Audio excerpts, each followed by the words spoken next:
여기는 1년 내내 정말 많은 사람들이 붐비는 강릉 중앙시장입니다. 오늘은 조금 특별한 얘기를 나눠본다고 해서 제가 이렇게 찾아왔거든요. 알아두면 쓸데는 없지만 그래도 신비하고 재미있는 이름하여 알쓸신제.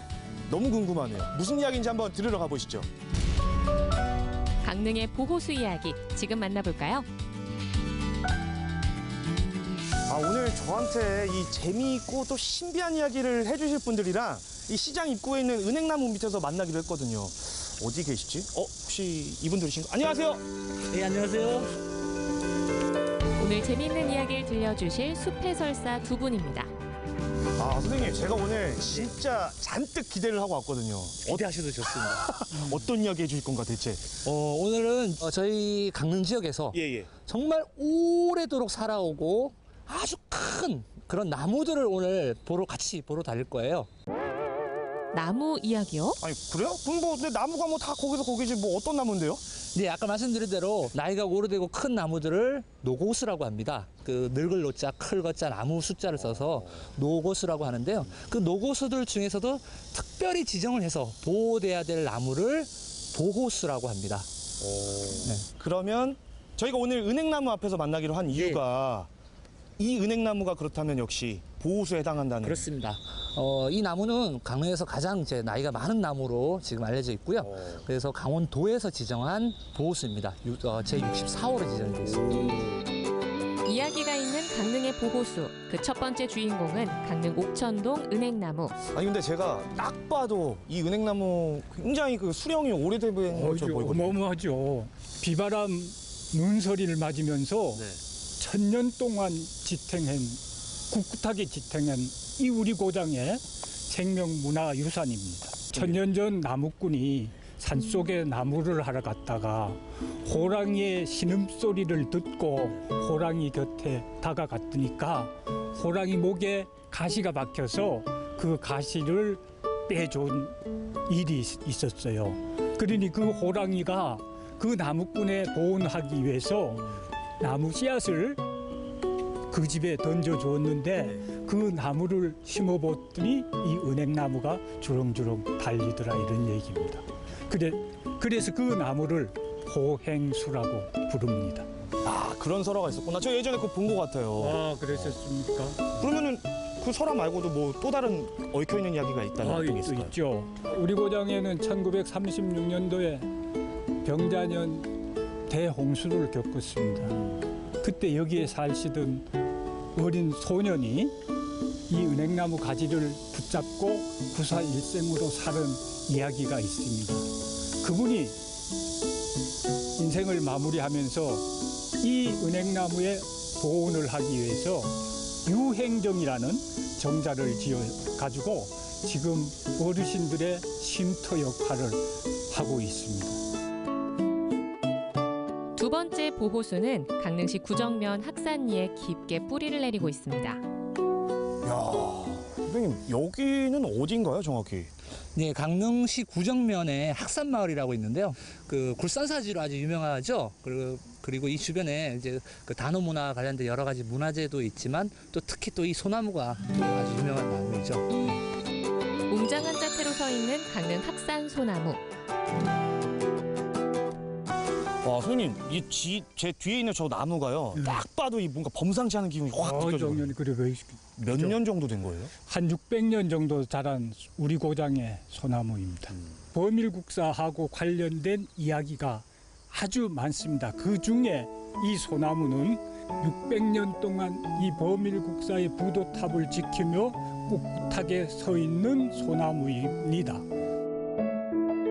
이번엔 유려한 곡선미를 자랑하는 소나무를 만났습니다. 예술작품 같기도 한데요. 어떤 이야기가 얽혀 있을까요? 지금 이 나무는 굉장히 그 모양이 좀 특이하고 되게 멋있네요. 이거 어떤 나무인가요? 이건 회산동의 선악목입니다. 마을 주민들이 1년에 2차례 동제를 지나는 나무이고요. 아시다시피 선악목은 마을 공동체, 정신적인 구심체입니다.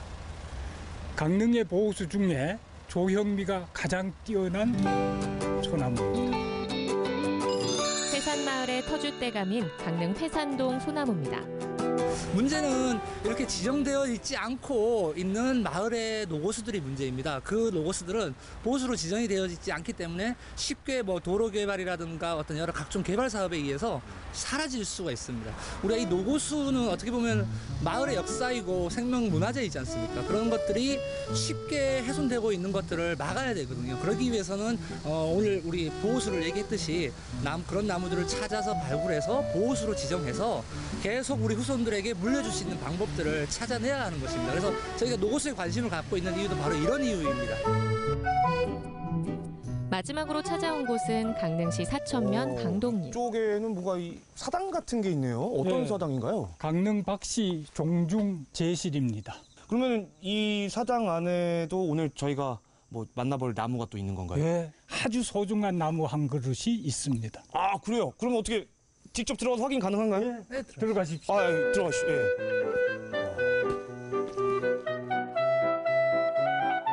담장 너머로 풍성하게 가지를 뻗친 나무에 무궁화꽃이 피었습니다. 마지막 주인공인 방동리 무궁화 나무. 천연기념물 제520호로 지정된 아주 귀한 나무입니다. 오늘 저희가 이렇게 만나봤던 나무들에 비하면 뭐 규모나 이런 게 조금 작다는 느낌은 좀 드는데 혹시 몇 년 정도 된 거예요? 한 120년 정도 됩니다. 120년. 네. 근데 아까 뭐 말씀해 주신 건 뭐 1000년, 뭐 600년 이랬잖아요. 그런 거에 비하면은 굉장히 좀 어린 편에 속한 거 아닌가요? 예, 나무도 종류에 따라서 자기 수명이라는 게 있습니다. 그래서 오래 사는 나무들, 아까 은행나무 같은 거 1000년 넘게 살기도 하고요. 소나무도 뭐 500년, 600년 사는데요. 근데 이 무궁화는 그렇게 큰 나무가 아니고 작은 나무에 속하고요. 수명도 40에서 50년 정도밖에 안 됩니다. 그런데 이 무궁화 나무가 100년을 넘게 살았다는 건 대단한 거고요. 그리고 우리나라에서도 100년 넘게 이렇게 자라고 있는 나무는 가장 오래된 이 사천에 있는 이곳 무궁화 나무입니다. 아, 그렇구나. 아니, 그러면요.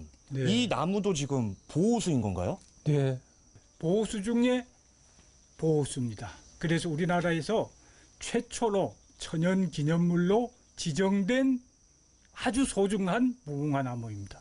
자연과 역사가 빚은 이 강릉 땅에 우리나라 무궁화꽃이 그 나무가 천연기물로 지정됐다는 것은 시민으로서 큰 자부심을 갖고 있습니다. 무궁화 날이 언제인지 아십니까? 무궁화의 날이요? 예. 그런 게 있나요? 처음 듣죠.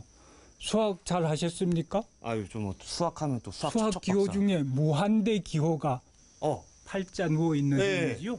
그래서 매년 8월 8일이 무궁화 날입니다. 오, 선생님, 이 지도는 뭔가요? 누가 안내를 하지 않아도 우리 시민들이 쉽게 나무를 찾아가게 할 수 있게 만들려고 나무들의 위치를 지정해 놓은 노고수 지도인데요. 노고수 지도. 네, 여기 보면 찾아가고 싶은 나무를 정해서 그 지도를 보면서 찾아갈 수 있습니다. 예를 들면 오늘 저희가 갔던 아까 그 소나무 같은 경우에 네.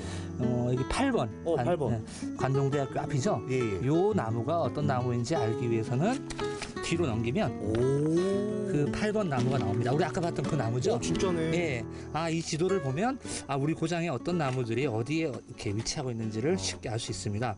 그리고 이 지도를 가지고 또 저희가 청소년들하고 이 노고수를 찾아가는 기행 프로그램을 매년 하고 있는데요. 예. 그래서 그 청소년들에게 이런 그 나무를 이렇게 가르쳐 주면서 우리 지역의 역사와 문화와 생태에 대해서 쉽게 이해할 수 있도록 프로그램들을 하고 있습니다. 한자리에 깊게 뿌리를 내린 채 오랜 세월을 살아가는 노거수. 우리 곁엔 어떤 노거수가 있을까요? 우리 고장에는 한 70여 그루의 노고수가 있습니다. 가까운 이웃에 관심 있는 노고수 중에 나만의 노고수를 갖고 관심과 애정을 쏟았으면 좋겠습니다. 그래서 그 노고수와 자연과 교감을 하는 생활을 했으면 좋겠습니다.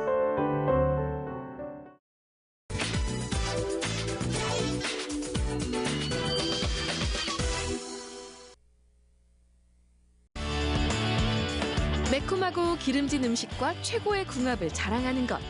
시원한 맥주 한 잔인데요. 맥주 한 잔에도 개성이 있어야 한다. 요즘엔 수제 맥주가 대세입니다. 마실 때 그 향미?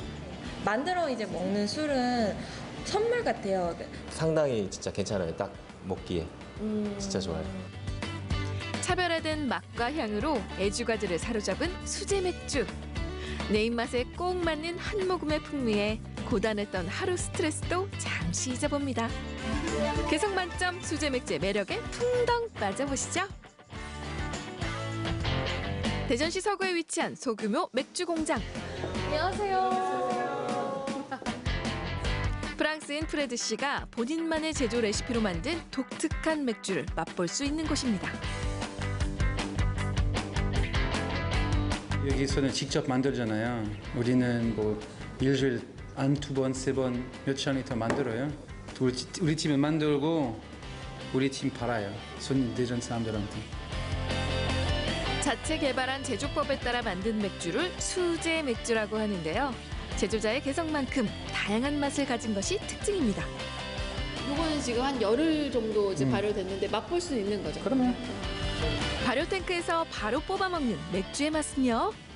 얘는 향이 확실히 IPA 진한 향이 나요. 10주, 그러니까 10일이 지났기 때문에. 아니 헙스는 많이 넣었어요. 이거는 헙 때문에. 드라이 호핑이라고 해요. 그때는 위에서 헙스 넣어요. 공부를 하기 위해 한국에 왔다가 맥주와 사랑에 빠진 지 10년째. 맛있는 맥주를 만드는 동네 양주장이 되기 위해 세계를 돌아다니며 맥주 맛을 연구했습니다. 향은 쓴맛이는데 맛은 괜찮네요. 아내분을 위한 약간의 달콤한 맥주 괜찮습니다. 이거 이름은 뭘로 하면 좋을까요? 아내분 이름 혹시? 지연이요? 네. 글쎄요. 지연만 부르면 기분 안 좋을 것 같아요. 아 지연 하나죠? 지연 둘이요? 이건 좀 그럴 수도 있겠네요. 맞아요. 태어난 곳은 프랑스지만 웬만한 대전 토박이보다도 대전의 애정을 가지고 있는 프레드 씨. 직접 만든 맥주 중에는 대전의 지명을 딴 것도 있습니다.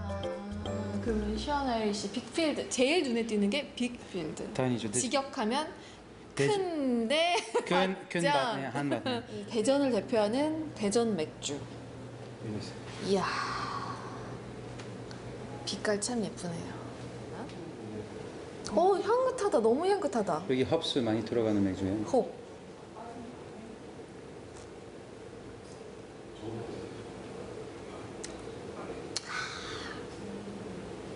이게 홉이 들어가서 그런가 좀 전에 먹었던 그 맥주하고는 확연히 다른 느낌. 그 뒷맛이 굉장히 깔끔하고 그러면서도 맞아, 이거 독하고 쓴 맥주예요. 쓴맛이 나요. 그렇지만 되게 굉장히 뒷맛이 깔끔해요. 대전을 뭘 닮았을까요? 깔끔한 뒷맛이 닮았을까요? 수제 맥주가 발달한 일본과 미국에선 지역색을 녹인 로컬 맥주가 흔하지만 국내에서는 아직 찾아보기 힘든데요. 프레드 씨는 대전을 대표하는 지역 맥주를 만드는 것이 꿈입니다. 혹시 나만의 수제 맥주는 이런 노하우가 있다. 이런 남들과 다른 이런 매력이 있다. 원래는 대전 맥주 만들고 싶었어요. 왜요? 그냥 저희 집 대전이요. 그러지만 맛있는 맥주 만들고 싶으면 마음이 있어야죠. 마음이 없어 맥주 위한 마음이 없으면 그냥 대충 다 받을 수 있어요. 아니야, 그거 아니야. 제가 하고 싶은 거는 많이 파는 것보다 맛있게 만들고 싶어요. 다양한 수제 맥주를 맛보고 나니 나만의 맥주를 만들어보고 싶다는 생각이 들었는데요. 대전시 유성구의 한 맥주 공방에서 수제 맥주 만드는 법을 배워볼 수 있습니다. 내 입에 맞는 맥주를 만들 때 어떤 재료들로 만들면 좋을까요? 본인이 어떤 스타일을 좋아하는지를 일단 찾으시고 그걸로부터 해서 레시피를 짜서 만들게 되는데 뭐 기본 재료는 보리, 홉, 마지막에 발효를 시킬 수 있는 이스트, 물. 네 가지가 들어가면 맥주. 정말 간단하네요. 네.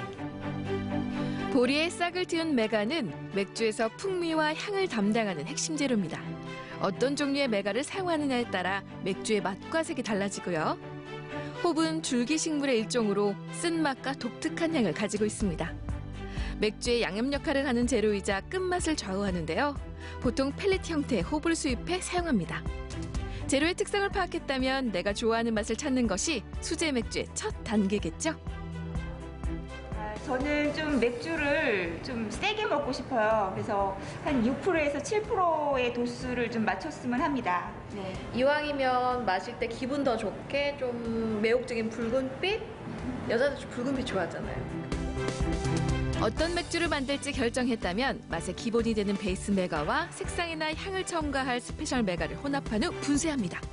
오늘은 IPA 약간 씁쓸한 맥주를 만들게 되거든요. 근데 너무 쓴데 또 단맛이 또 빠지면은 너무 쓰기만 해서 마시기가 아무래도 부담스러울 수도 있기 때문에 약간 단맥주로 오늘은 만들기 위해서 온도를 오늘은 68도에서 당화를 할 거예요. 분쇄한 메가를 68도가 될 때까지 끓이고 두면 메가의 전분이 당으로 분해하는데요. 당화된 물과 메가는 여과 장치를 이용해 메가 건더기를 제외한 맥즙만 뽑아냅니다. 맥즙을 다시 한번 끓이는 동안 홈을 넣어 맛을 끌어내고 빠르게 식혀냅니다. 내가 뭐 바이젠을 만들고 싶다 그럼 바이젠 효모가 있고요. 따로 있어요? 네네, 벨기에 밀맥주를 만들고 싶다 그럼 벨기에 밀맥주 스타일의 효모가 따로 있고. 그래서 지금 이제 30도, 맥즙이 30도까지 식힌 다음에 넣어줘야지만 네, 발효가 되기 때문에 지금 이제 얘를 발효통으로 바로 옮기도록 할게요. 발효통에 맥주를 담을 때는 산소가 들어가도록 높은 곳에서 떨어뜨리듯 붓고요. 마지막으로 효모를 첨가한 후 뚜껑을 닫고 밀폐를 시켜 기다리면 됩니다. 총 1주 발효, 2주 발효, 2주 더 숙성을 냉장고에 시켜야 되니까 한 4주 정도 생각하시죠? 네네네네. 짧게 걸리는 거예요, 에일 맥주는. 라거에 비해서. 맥주를 마시려면 한 달을 기다려야 되네요. 근데 충분히 기다릴 수 있을 것 같아요. 네네. 내 손으로 만든 맥주에서도 그럴듯한 맛이 날지 궁금했는데요. 비슷한 레시피로 미리 만들어 놓은 수제 맥주로 맛을 봤습니다. 무엇을 첨가하느냐에 따라 과일향이 나기도 하고 초콜릿 맛이 나기도 하는 수제 맥주. 직접 만들어보고 제대로 알고 나니까 맛의 진가가 느껴지네요. 제가 좋아하는 그 탄산도 살짝 있고 그 향이 상큼하고 입안에 도는 감칠맛도 있고 딱 제 스타일이네요. 커피 원두를 사서 집에서 내려 마시는 건 평범한 일이 됐는데요. 이제는 나만의 방법으로 수제 맥주를 만드는 사람들이 늘어날 것 같습니다. 제가 만드는 맥주가 훨씬 제 입맛에 맞고 제가 원하는 대로 또 조합을 해서 만들 수 있다는 게 가장 큰 장점 아닐까 이런 생각 들어요. 너무 만족합니다. 선물 같아요. 내가 이거를 만들었을 때, 딱 땄을 때 어떤 맛일까, 어떤 맛이 나한테 찾아올까 이런 걸 기대하는 게 너무 매력적인 것 같아요. 그리고 다 맛있어요. 원하는 술을 내 손으로 즐기세요. 애주가가 아니어도 시원한 맥주 한 잔이 생각나는 날이 있습니다. 이럴 때 나만의 향과 색이 있는 수제 맥주로 특별한 휴식을 즐겨보는 건 어떠세요?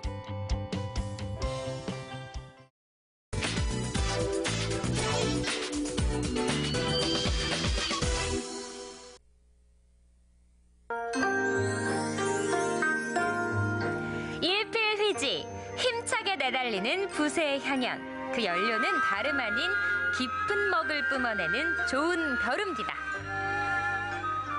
벼루는 문방사후 중에 가장 귀중한 문화유산 중에 하나며 지금도 45년 동안 수집을 하면서 벼루는 저 인생의 일부분입니다. 소모품인 종이나 붓, 먹과는 달리 수백 년 세월에도 끄떡없는 벼루. 그 가치를 알아보고 벼루 사랑에 푹 빠진 한 사람이 있습니다. 지난 45년간 벼루를 수집해온 손원조 선생님. 그의 벼루 예찬을 들어봅시다.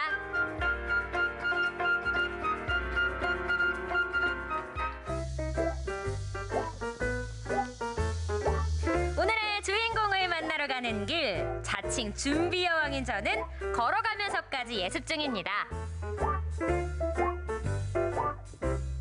지금 뭐 하세요? 저 글씨 연습해요. 글씨 연습을 왜 하세요? 오늘 서예 선생님 만나잖아요. 시키시면 어떡해요? 서예 선생님 아니고 벼루 선생님인데? 그러니까 벼루 하면 서예 선생님. 벼루만요. 벼루만? 아, 그 네모나고 까만 그 벼루요?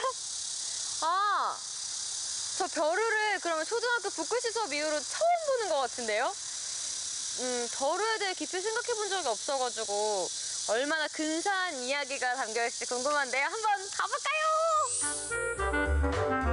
벼루를 잘 몰라서 긴장되기도 했지만 오히려 그래서 더 큰 설렘을 안고 주인공의 집을 찾았습니다. 어서 오십시오. 안녕하세요. 반갑습니다.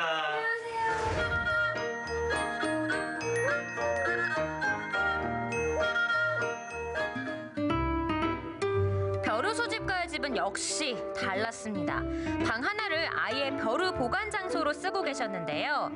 그래도 남은 벼루들은 집안 곳곳을 점령, 무려 1,500여 점이나 된다고 합니다.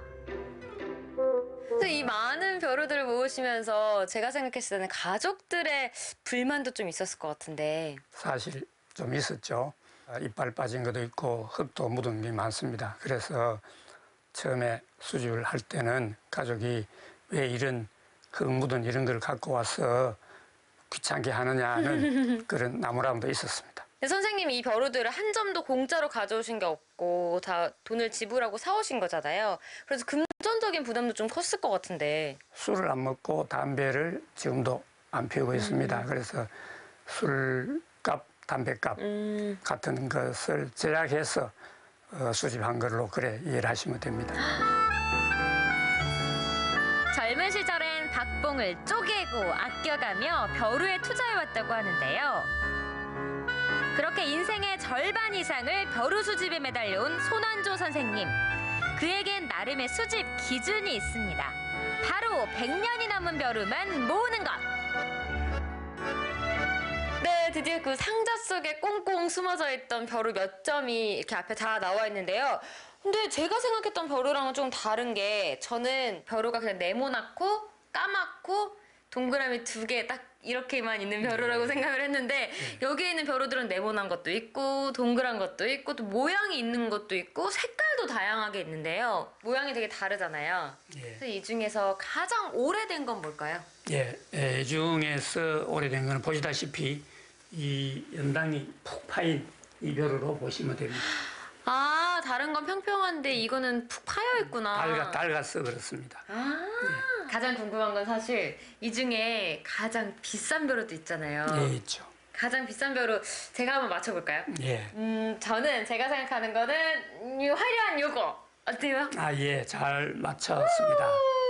상산자석이라는 돌에다 포도나무가 아닌 산머루 잎과 열매를 조각한 산머루 일월견이라고 부릅니다. 포도가 아닌 산에서 나는 머루 나무의 잎과 열매를 조각하고 원숭이 2마리까지 조각이 된 아주 귀한 그런 일월견입니다. 벼루 1도 모르는 제 눈에도 집에만 모셔두기 아까운 벼루들이었는데요. 다행히 최근 선생님의 벼루들이 특별한 세상나들이에 나섰다고 합니다.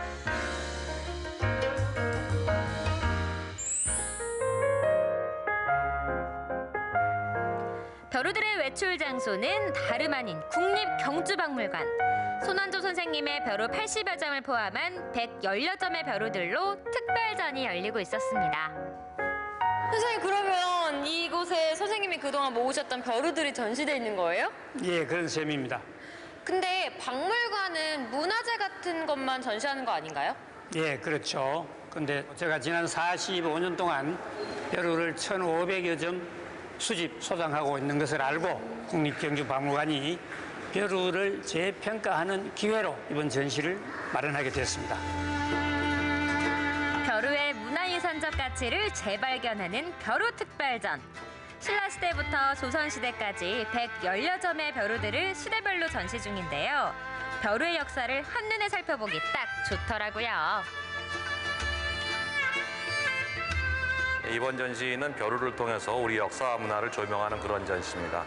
벼루 그 자체뿐만 아니고 벼루에 담긴 그 사람의 이야기, 생활과 문화를 그 심도 있게 조명했습니다. 이번에 저도 벼루의 역사를 조금 배워왔는데요. 흙으로 만든 신라시대 벼루는 대부분이 둥근 모양이고요. 고려로 넘어가면 재료는 흙에서 돌로 바뀌고 사각형 모양이 많아집니다.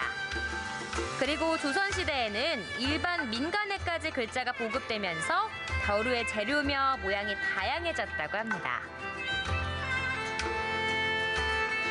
저는 이렇게 벼루가 다양한 모양을 하고 있는지 또 다양한 소재로 만들 수 있다는 것도 처음 알았어요. 이렇게 보니까 나도 한번 글씨 연습을 해봐야겠다라는 생각이 드는데요. 45년 동안 열심히 모아오신 벼루 이제 드디어 전시회까지 열게 되셨어요. 감회가 새로우실 것 같아요. 문방 사부 중에 가장 값지다는 벼루를 재평가하는 기회가 되어서 가장 반갑습니다. 네, 아마 여러분도 처음에 저처럼 벼루 하면 네모나고 까만 돌이라고 생각하실 텐데요. 이곳에 와보시면 아마 그 생각이 확 달라지실 거예요. 역사도 갖고 있고 또 세월의 흔적도 갖고 있는 벼루 전시회 꼭 와보세요. 오랜 시간 꿋꿋하게 벼루 수집의 길을 걸어온 손환조 선생님. 그가 전하고 싶은 우리 벼루의 가치와 매력이 더 많은 사람들에게 닿기를 바랍니다.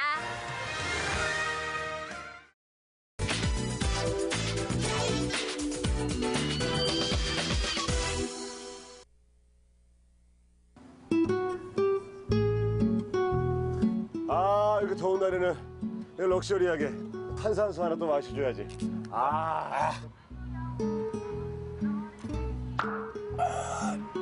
럭셔리하긴 한데 무시하게 톡 쏘네. 어쨌든 간에 이렇게 다 먹고 난 병들은 바로 쓰레기통으로 들어가야 되는 게 맞는데 이런 쓰레기로 작품을 만드는 곳이 있다고 합니다.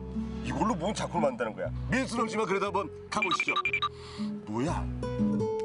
이 세상에 버려지는 모든 것들은 여기로 오라. 쓰레기에 의한, 쓰레기를 위한 세상에 힘이 되는 축제 업사이클링 페스티벌 속으로 가볼까요? 2012년 전 세계 800만이 함께했던 그 역사적인 현장에서 아주 특별한 축제가 열렸습니다.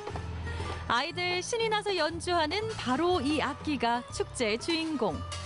폐품들의 생명의 숨결을 불어넣는 축제 업사이클링 페스티벌입니다. 지금 보니까 뒤에가 좀 재활용된 것들이 상당히 많은 것 같아요. 네. 전부 다 재활용인가요? 네. 보통 우리가 일상생활에서 분리수거를 통한 재활용은 많이 잘 이루어지고 있는데 거기에서 끝나는 게 아니고 예술적 가치를 더 부여를 해서 뭔가 새로운 가치를 창조하는 그런 걸 요즘에 업사이클링이라고 합니다. 그래서 여기 있는 그 작품들은 100% 재활용된 물건들을 다시 예술적인 그런 가치로 재탄생된 겁니다. 업사이클링 페스티벌이 열리는 건 올해로 4번째. 버려진 쓰레기들이 세상 단 하나뿐인 작품이자 놀이터로 대변신. 놀면서 배우고 배우면서 환경의 중요성을 알아가는 또 하나의 배움터라 할 수 있죠. 소리가 울리고 해서 쓰레기에서 이런 소리가 나는 거 신기해요. 그리고 모양은 또 어때요? 모양은 뭔가 진짜 악기 같아요. 재밌어요. 재활용되는 건 물건뿐만이 아닙니다. 폐 컨테이너를 이용해 만든 세상 단 하나뿐인 영화관도 있고요. 귀엽고 깜찍한 공예품들을 버려진 쓰레기를 이용해 관람객들이 손수 만들어보는 기회까지. 미래 꿈나무들에게 필요한 기발한 상상력과 아이디어가 무궁무진한 환경 놀이터입니다. 쓸모없는 걸 다시 재활용해가지고 좀 새로운 창작물 이렇게 만들어놓으니까 되게 좀 신기하고 애들한테도 좀 많이 도움이 되는 것 같아요.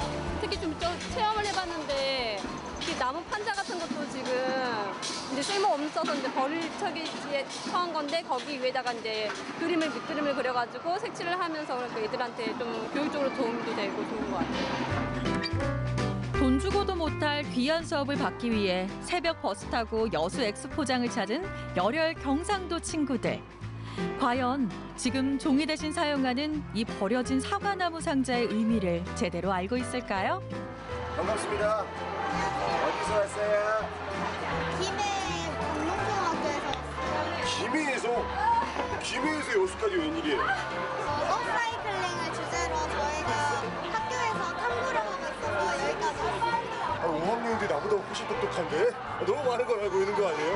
업사이클링은 뭐가 좋습니까? 업사이클링을 하면 일단 다 버려져서 지구가 환경 오염이 돼야 되는데 환경 오염을 줄일 수 있고 또 새로운 필요한 물건을 만들 수 있어요. 점점 작아져만 가는 우리의 성화 삼촌.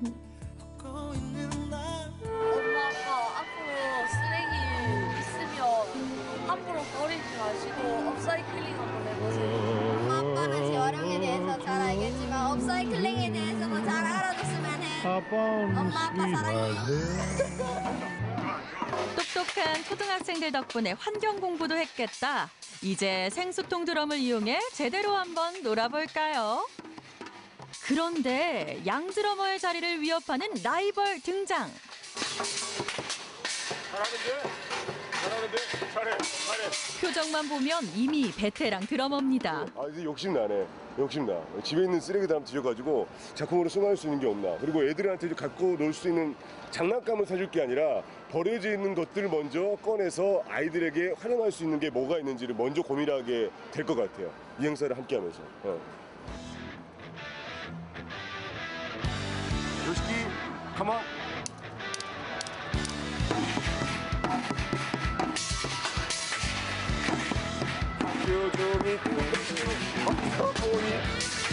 좋아. 성화 삼촌의 감춰왔던 뮤지션 열정을 재확인시킨 이 작품의 제목은 생명의 나무. 직접 연주하고 타보고 만져보는 오감만족 체험형 작품으로 배품에 생명을 불어넣는 마술사 윤영기 작가의 작품입니다. 아니 작품에 뭐 이유가 있을 것 같은데 어떤 뭐 뜻이라는 게 있을 것 같은데. 이 여수가 네. 해양 도시이기도 해서 환경으로 아주 유명한 그 선도주자의 도시로 내가 알고 있어서 네. 그래서 거기를 겨냥해서 뭔가 그렇다면 또 이거 바다에서 또 많은 여러 가지 버리는 것들 많고 그래서 큰 의미를 주고자 그리고 그 버려지고 방치되어진 것에 새로운 의미와 가치 그걸 부여해주고 싶었어요. 그래서 한번 야심차게 한번 기획해봤습니다. 어떻게 보면 약간 버려질 수 있는 쓰레기가 새 생명을 불어 넣어주는 거거든요. 그랬을 때 이제 더 큰 가치가 있는 거고 네. 버려진 거 저걸 하나하나 각자 저기 흩어져 있으면 사람들은 절대 쳐다보지 않고 그냥 쓰레기죠. 그냥 방치고 지나치고 말이는데 그 쓰레기들이 이쪽에서 모여서 저렇게 변신하니까 사진기를 끌어들게 됩니다. 아주 묘한 현상입니다. 아니 직접 본인이 만든 작품을 많은 아이들이라든지 많은 관광객 여러분들이 좀 시청을 하고 계시거든요. 보시면 어떻습니까? 일단 뭐 너무 떨리고 야 저기 놀이기를 타고 디디는 걸 보면서 대리만족입니다. 나는 그러지 못하겠는데 너무 좋아하니까. 아니 본인이 만든 건데 본인이 못해요. 왜 그런지 모르겠어요. 이상하게 본인이 못하는데 남들이 하면 뿌듯하고. 대리만족입니다. 그래서 그런 만족을 위해서라도 끊임없이 저는 만들어야 돼요. 그게 제 아까 얘기했잖아요. 사명. 업사이클링이라는 새로운 세계를 경험한 우리의 리포터. 환경에 대한 그 귀한 깨달음을 몸소 보여주겠다며 쓰레기 줍기 이벤트에 동참을 했습니다. 그 실천 칭찬해. 양성아 리포터, 그 마음 변치 마세요. 쓰레기가 쓰레기가 아니라 이거를 다시금 무언가로 새롭게 탄생한다는 거. 그거 좀 제대로 느낀 것 같습니다. 오늘 진짜로 오늘 집에 가서 재활용 쓰레기 버릴 때 많이 안 버릴 것 같아요. 진짜 많이 안 버릴 것 같아요. 그리고 일회용품 좀 많이 또 줄일 수 있을 것 같습니다. 버려진 쓰레기의 환골탈태, 지구를 살리는 화려한 기환. 이제 쓰레기가 아니라 작품이라고 불러주세요.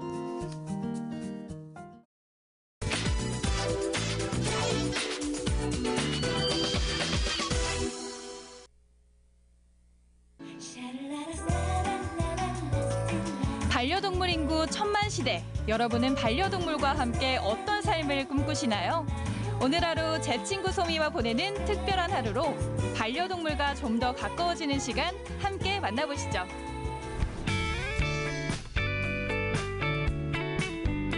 여기를 봐도 저기를 봐도 온통 강아지뿐인 이곳. 여기 소미 친구들 너무 많네. 소미의 혼을 쏙 빼놓는 이곳의 정체가 궁금한데요. 선생님 안녕하세요. 와 여기 오니까 강아지들 엄청 많아요. 강아지들 학교예요. 애견 훈련 학교 말대로 애견 훈련 학교이고 여기서 모든 견들의 애절 교육과 그다음에 그냥 가장 중요한 사회화 교육을 더 많이 시켜드리고 있죠. 반려견과 오랜 시간 함께하기 위해선 기본적인 교육이 꼭 필요한데요. 행동 교정뿐만 아니라 사람과 소통하는 법도 자연스레 배우게 됩니다. 훈련 자체가 사람과 가까워지는 하나의 과정이 되는데요. 아이들이 여기 와서 편하게 지낼 수 있고 또 예절 교육까지 받을 수 있는 그런 곳이네요. 교육 중인 아이들도 있고 또 잠깐 어디 여행을 가신다거나 할 때 이제 맡겨져 있는 그런 호텔링을 하고 있는 아이들도 있고 또 때로는 경우에 따라서는 뭐 한 달, 두 달씩 장기간 이제 일이 있어서 부득이하게 함께 못 할 경우 맡겨져 있는 그런 아이들도 있고 그렇죠. 소미 안녕. 먼저 반려견의 문제점을 파악하기 위해 저와 떨어지기만 해도 불안해하는 소미의 모습을 보여드렸습니다. 제가 사라지자마자 불안해하는 모습이죠. 반려견을 혼자 두는 일이 많다 보니 이런 경우가 참 많을 텐데요. 선생님 방금 보셨죠? 네. 이게 제 고민인데 저희 강아지는 저만 안 보이면 그렇게 짖어요.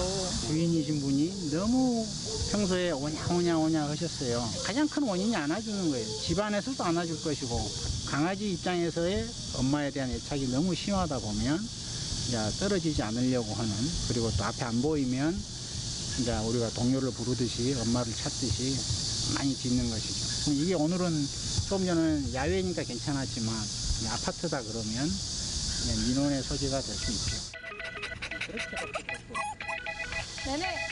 소미와 사뭇 딸은 훈련 5개월 차 내내. 자신감 충전하고 소미도 훈련에 돌입해봤는데요. 다른 강아지들과 다르게 어째 마음처럼 되질 않더라고요. 소미야, 말 한 번만 들어주면 안 되겠니? 하루 이틀에 금방 이렇게 되는 게 아니다라는 것이죠. 꽤 많은 시간이 좀 필요하고요. 사람도 늦게까지 공부하는 것처럼 강아지들도 주인과 함께 계속해서 학습을 함으로 인해서 어떤 것들이 이제 행동들이 좀 더 숙달되는 것이죠. 뜨거운 햇볕을 피해 아이들 앞에 지상 낙원이 펼쳐졌습니다. 스스로 물에 뛰어들며 두려움을 없애고 능동적인 행동이 가능하도록 도와주는데요. 난생 처음 물을 만난 소미도 용기 내어 도전했습니다. 처음에는 물을 무서워하더라도 자신감을 키워주면 금세 수영을 배울 수 있는데요. 처음 치곤 괜찮은 실력이죠.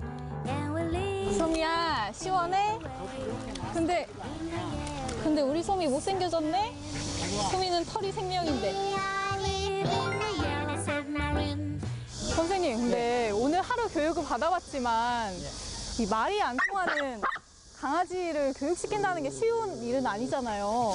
애들을 좋아하는 것도 물론 그런 마음도 있지만 이제 그거에 앞서서 아이들을 이해하려고 하는 그 마음이 우선돼야 해요. 요즘 반려견 인구가 뭐 전국적으로 천만 시대 하지만 실질적으로 반려견들을 얼마나 잘 케어하고 관리하는 분들은 그렇게 많지가 않은 것 같아요. 그래서 어느 정도의 교육은 있어야 하고 그 가벼운 교육만으로도 내가 삶이 좀 더 풍요로워질 수가 있고 나아질 수 있지 않을까 그렇게 생각이 드네요. 고생한 소미에게 특별한 만찬을 선물하기 위해 찾은 이곳. 귀여운 녀석들이 먼저 반겨졌는데요. 앙증맞은 옷부터 액세서리까지 아담한 가게 곳곳에 반려견에 대한 애정이 가득했습니다. 애견인들의 마음 제대로 사로잡는데요. 아니, 여기 오니까 강아지 옷도 있고 쿠키도 있고 뭐 장난감들도 많은데 여기 어떤 곳이에요? 여기 강아지 수제 간식도 팔고 강아지 의류도 팔고 장난감도 팔고 그러는 각종 액세서리들도 있는 그런 곳이에요. 아, 여기 그럼 강아지 천국이네요, 천국. 네. 소미야 좋겠다. 여기 강아지 천국이래. 방부제가 많이 들어가는 기존의 간식에 믿음을 갖지 못한 사장님은 보기도 좋고 먹기도 좋고 건강까지 생각한 수제 간식에 눈을 돌리게 됐는데요. 아이스크림부터 쿠키까지 애완용 간식이라곤 믿기 힘든 색다른 모습이죠. 저는 강아지를 키우고 있긴 하지만 간식이 이렇게 다양하고 예쁜지 몰랐어요. 뭐 도넛도 그렇고 양갈비 뭐 이런 것도 그렇고 쿠키도 완전 사람 먹는 거랑 똑같이 생겼는데요. 강아지 먹을 수 있는 건 사료나 뭐 육포 이런 거밖에 없다고 생각하시는데 이렇게 뭐 다양한 쌀가루라든지 그런 걸 활용해가지고 이렇게 예쁜 디저트들도 만들어서 먹일 수도 있거든요. 건강하고 신선한 유기농 재료들이 식탁 위에 올랐습니다. 애완견은 사람과 다르게 염분을 먹으면 안 되기 때문에 자극적인 재료를 빼고 간을 절대 하지 않는 게 원칙인데요. 아, 무슨 반죽이 저희 그 사람들이 먹는 그 완자 있잖아요. 네. 꼭 그런 것 같아요. 맞아요. 그런데 이거를 이제 오븐에 구우면은 도너츠가 되거든요. 아무리 반려견을 아끼고 사랑해도 일일이 만들어 먹이기란 쉽지 않은데요. 이가 불편한 강아지나 비만인 강아지처럼 각자 사연을 가진 반려견들을 만나면서 모두가 먹기 좋은 간식을 고민할 사장님. 그 고민 끝에 디저트류 간식이 탄생하게 됐습니다. 와, 아까 만들었던 피자랑 도넛이 나왔어요. 이 쿠키는 한번 먹어볼 수 있을 것 같은데요. 한번 먹어봐도 될까요? 네, 드셔도 되는데 사람이 먹긴 약간 그래도 먹을 수 있는. 네네네, 먹을 수 있어요. 작가님 저 한번 드셔보세요. 맛있죠? 이젠 진짜 주인공들이 만찬을 즐길 차례. 역시나 내려놓기 무섭게 간식을 향해 돌진했는데요.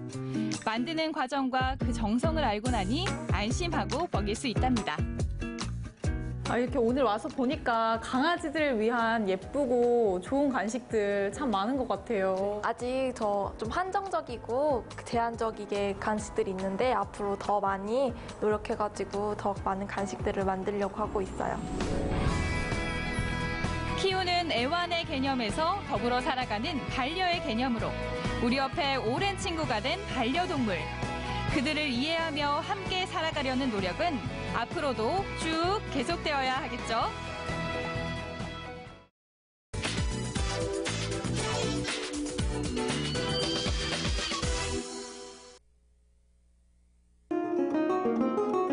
육구간의 새로운 길동무 유입의 신부님. 단골 산책로엔 계절이 섰다.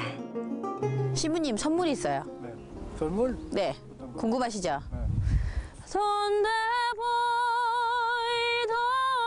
voy, esperanza en sin destinación. Sonejo, donde voy, more munde, povo me voy. 잘한다. 젊은 시절이 한국에서 돈데보이 해버렸어요. 돈데보이, esperanza en sin destinación.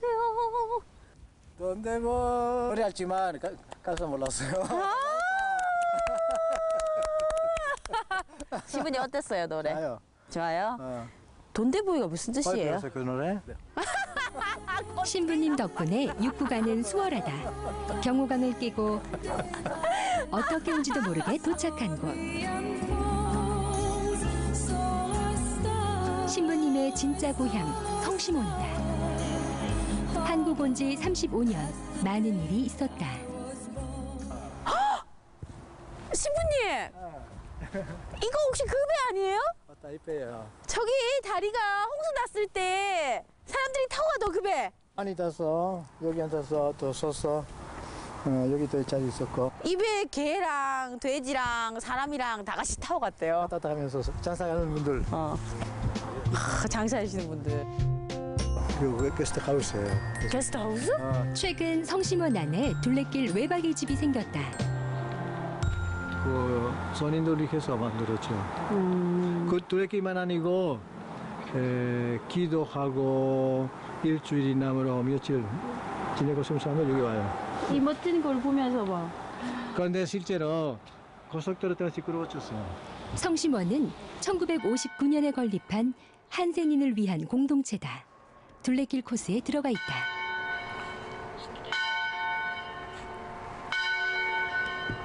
다음에는 이거 12시 할 때. 그리고 이건 12시 밥 먹을 때 치는 종.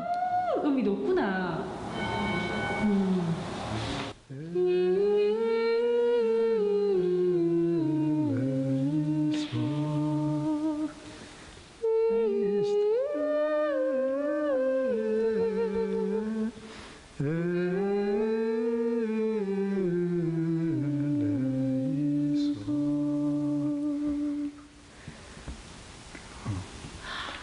내일 부를 거예요. 사람이 있었다 밑에서. 제가 이거 급제 사면 맨날 불러드릴 테니까. 육구간 성심원이 있는 이유, 며느리의 새로운 경험이 기다린다. 신부님, 제가요 고해할 게 있어요. 앉았어 여기. 아이 허리야. 신부님, 제가요 어릴 때 가수가 되고 싶어서 도시로 도망가려고 할머니의 쌈짓돈을 훔쳤어요. 얼마? 2만 원. 아무것도. 고해 성사하시는데 아무것도 아니야 그거. 신부님, 그래 너의 죄로 사노라 이런 거 해주셔야 되는데 아무것도 아니야 그거. 지갑에서 지갑에서. 예, 구체적으로 얘기해야 되는군요. 지갑에서 훔쳤습니다. 돈 얘기했어 나중에. 얘기 안 했어요 할머니. 할머니 하늘 날아갔어요. 다른 거 없니 더 큰 거? 둘레길이 저 때문에 시끄러운 게 아닌가 걱정돼요.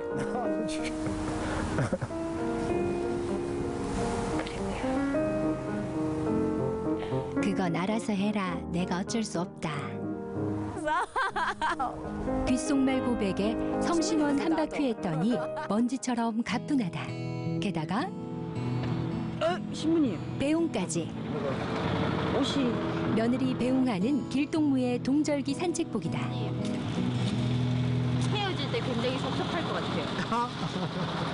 그렇지. 그럴 거야. 가져가야 돼.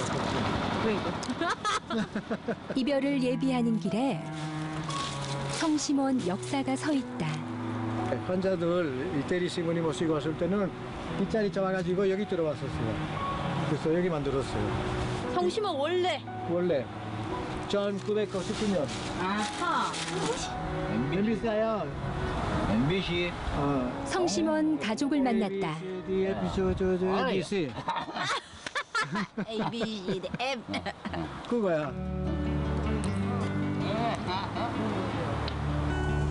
둘레길 6구간 총 연장 14.5km 중 12km 왔다. 신부님은 어디까지 배웅해 주실까? 스페인 신부님 제2의 고향 성심원 이야기를 듣는다. 요 성심원이 가는 길이에요. 아 일로? 아. 이것좀 있어요 여기. 여긴 신부님 단골 구역이다 보니 수년이 오네. 수년이? 네. 작년에 오시지 않으셨어요? 아니 많이 봤죠. 아니 어딘가에서 나오셨던 것 같아. 가서 나와요. TV에 어디에 나왔나? 네. 그죠? 어딘가에 봤어. 네, 봤어. 어딘서. 네, 강아지 때문에. 여기는 이끌어 가시겠어요? 신부님 이 집에 누가 살았어요? 저 백화점에 있었어요. 아 원래 살았고. 여기는 국경이랑 여기서부터 여기 손시원 시작하니까 여기는 가족들 지키고 있었어요. 밖에서 사람들 하고 다 이렇게 돌라. 여기 복 있잖아요. 여기 불꽃도 있었어 여기. 여기서 불고 여기서 여기 온돌방이에요. 찍어서.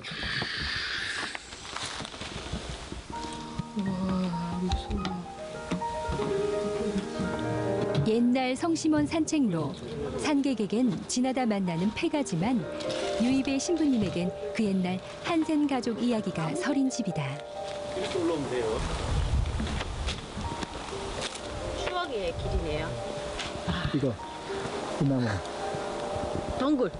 기억의 집을 지나면 길은 제법 고개를 든다. 아 그래. 여기 아침제네요.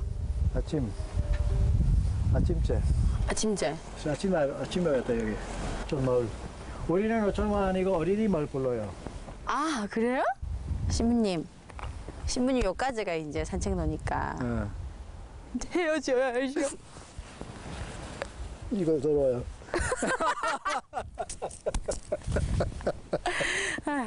좋아요, 고맙습니다. 세월이 갔었죠, 이렇기 때문에. 아니에요. 오늘 너무 좋은 말씀. 아까 그 말씀 정말 감명 깊었습니다. 그래요? 네, 가슴에 아로 새겨서 늙는 날까지 계속 간직해놓겠습니다. 바위 고개 언덕을 혼자 타지. 시부님, 나 노래 진짜 눈물 나네. 참, 우리 눈물 나네 진짜. 며느리에겐 우리 신부님이 생겼다. 각별한 이별 장면이다. 새삼 아까 그 말씀이 궁금하다. 뭐가 그렇게 좋다고 그래? 뭔데 도대체? 아 몰라 눈물이 나. 그거는 또 이렇게 하면 틀렸네.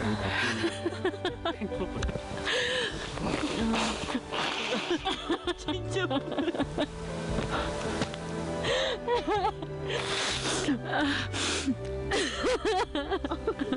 그렇게 감동이었나 봐요? 아 예. 감동했어. 그러니까 제가 이렇게 물었거든요. 때로는 조금 가까이 할 때 힘드시지 않으세요라고 하니까 이제 한 번은 이제 엄마 애가 있는데 애는 괜찮은 거예요. 아들이 엄마를 너무 아름답게 보더래요. 자기 엄마니까. 그 모습을 보면서 참 그런 생각을 하는 자체가 너무 바보 같다라는 생각을 하셨대요. 근데 예쁜 내 엄마니까.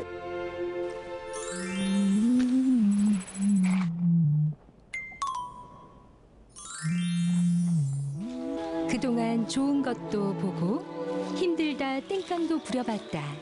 하지만 이번 6구간 둘레길은 사뭇 남다르다. 힘들다. 힘들지만 좋다. 왜? 좋은 길, 좋은 사람, 그리고 좋은 말씀. 아름다운 길이에요. 가슴 따뜻한 길. 구간의 마지막. 이제 정신을 가득 채웠으니까 배를 가득 채워야지. 우리 이 구간의 제일 최고 음식 뭐야? 짐 난다, 짐.